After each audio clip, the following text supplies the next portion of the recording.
Okay, so here's the control box for the central heating. To access it, just lift the flap up, and I'll just go through the functions. So over here on the left hand side, we've got off option, manual, auto, program, and day and time. Up here we've got this copy day function, which you use when you're programming. This button here has the options to go through the different days to look at the programming.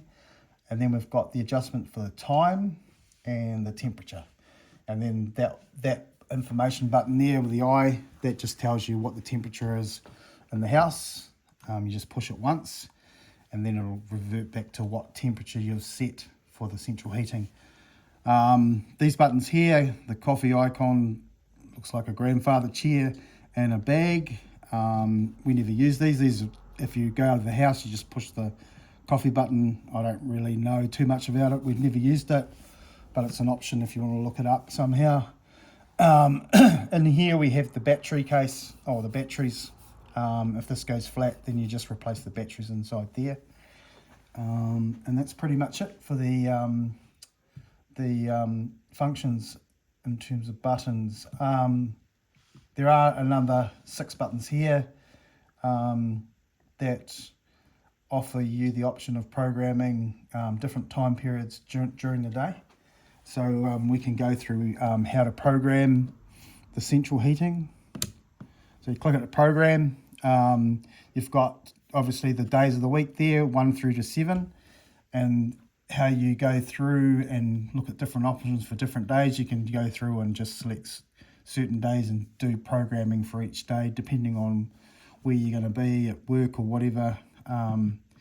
You can sort of customize your days individually, but we tend to just do Monday to Friday as one consistent timing and temperature for each time period, and then on the weekends we adjust it to slightly different timings for the temperatures to come on for the central heating.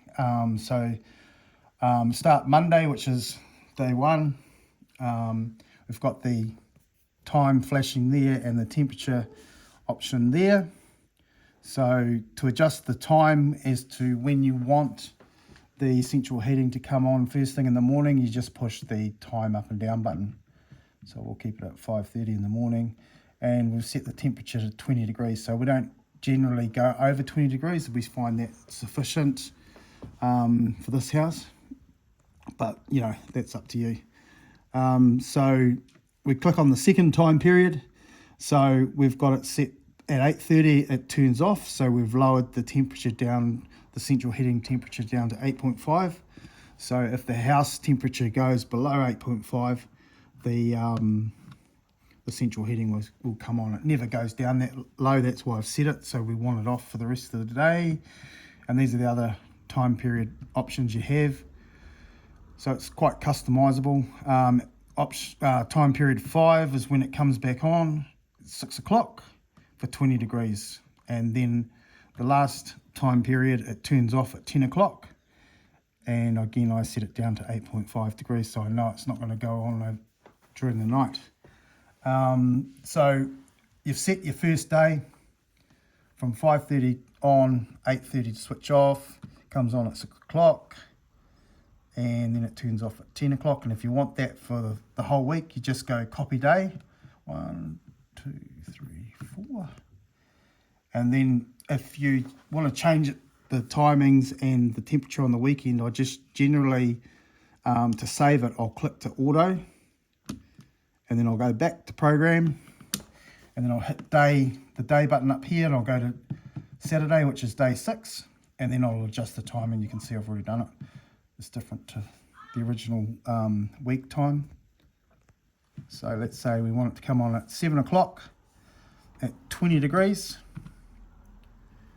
And then we just make sure that the time periods are less than 20 degrees to come off. So it comes, let's make it come off at 10 o'clock. And yeah, we'll keep the temperature at 8.5. So it's going to turn off at 10 o'clock. And then the next time period, we want to keep it down to 8.5. next time period 8.5. So this will keep it off for the rest of the day, and then we want it to come on at 5 o'clock. Oops. For 19 degrees, let's say, and then at 11 o'clock we want it to turn off again, 8.5 degrees. So if you want that for Saturday and Sunday, you just go copy day for Sunday and then back to auto, and that will save your programming basically for the week and the weekends. Obviously, if you want the same time and the same temperatures for the same periods throughout the week, then you just copy, program it on day one, and then just copy the rest of the days for the week by using that button there. So that's pretty much it in terms of programming central heating. Thanks.